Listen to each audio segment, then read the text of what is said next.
কাছে কঠিন। কারণ হলো গিয়ে যে একটা জিনিসকে ধরে রাখার জন্য প্রথমে হলো গিয়ে আপনার বোধ থাকতে হবে, আপনার মধ্যে চেতনা থাকতে হবে যে আপনার সেই শিল্প সংস্কৃতিকে বাঁচিয়ে রাখার চেতনা আপনার মধ্যে আছে কিনা। যদি থাকে তাহলে সেইভাবে আপনারা কাজ করতেন।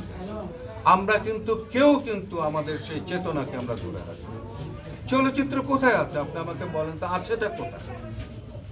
তো থাকার জন্য যে ব্যবস্থা, এগুলোকে আমরা বলি না, আপনি আমাকে বলেন। আমি তো এরকমও প্ল্যান দিয়েছি, আমি তো এই মানে আমার ভিডিওগুলোর মধ্যে আমি বলছি যে আপনি কমার্শিয়াল ছবিকে প্যাট্রোনাইজ করেন, প্যাট্রোনাইজ করলে পরে আপনার গিয়ে শিল্পীদেরকে রক্ষা করতে পারবেন, আদারওয়াইজ আপনি কি করে রক্ষা করবেন? আমরা সেই ক্ষেত্রে শুনতেছি আর কি যে উনি আসলে শুটিং সময় হাসপাতালে ওনাকে নেওয়া হয় না, সেটা আমি জানি না, আমি বলতে পারি।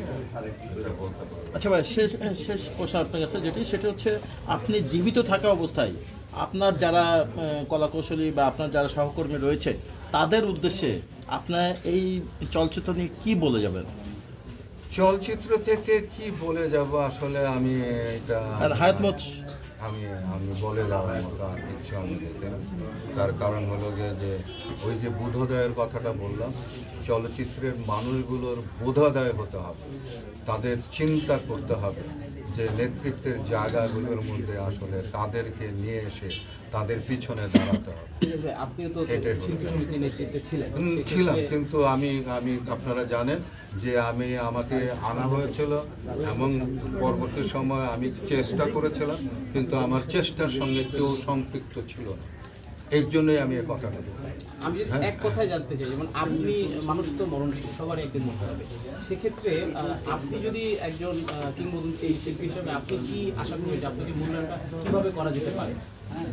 এইটা তো আমি বলতে পারবো না, এটা যারা আছে তারা না, তারা করবে, তারা প্রজন্ম করবে কি করবে না এটা আমি তো বলতে পারবো। হ্যাঁ, সেটা আমি বলতে পারবো। এই প্রজন্ম কিভাবে দেখবে, আমাকে কিভাবে দেখবে, এই দেশ আমাকে কিভাবে দেখবে, এটা তো দেশের উপরে নির্ভর করে, প্রজন্মের উপরে নির্ভর, ঠিক না? কারণ আমি দেখছি আর কি যে সকল জায়গায় কিন্তু মানে অবক্ষয়, এই অবক্ষয় যতক্ষণ পর্যন্ত না যাবে ততক্ষণ পর্যন্ত শিল্পীদের মূল্যায়ন, অন্যদের মূল্যায়ন, সম্মানিত মানুষের মূল্যায়নটা আপনারা করতে পারবেন। আমার একটা শেষ প্রশ্ন, যেটার জন্য অঞ্জনা আপা ন্যাশনাল তো এক কথায় আসলে অভিনেত্রী অঞ্জনা সুপার অভিনেত্রী না হলে তো সে পুরস্কার পেত। হ্যাঁ, এবং এটি একটা মানে এমন একটা মানে গল্প, টেস্টেড একটা চরিত্র, মানুষ জানে, পরে করেছে, এটা করেছে, সেটা করেছে, পরিণীতা, শরৎচন্দ্রের পরিণীতা, ঘরে ঘরে বাংলার মানুষরা এটা কিন্তু এই ক্যারেক্টারটা কিন্তু জানে। সেই ক্যারেক্টারটা যদি ঠিক মতো না করতে পারতো তাহলে তো সে পুরস্কার পেত।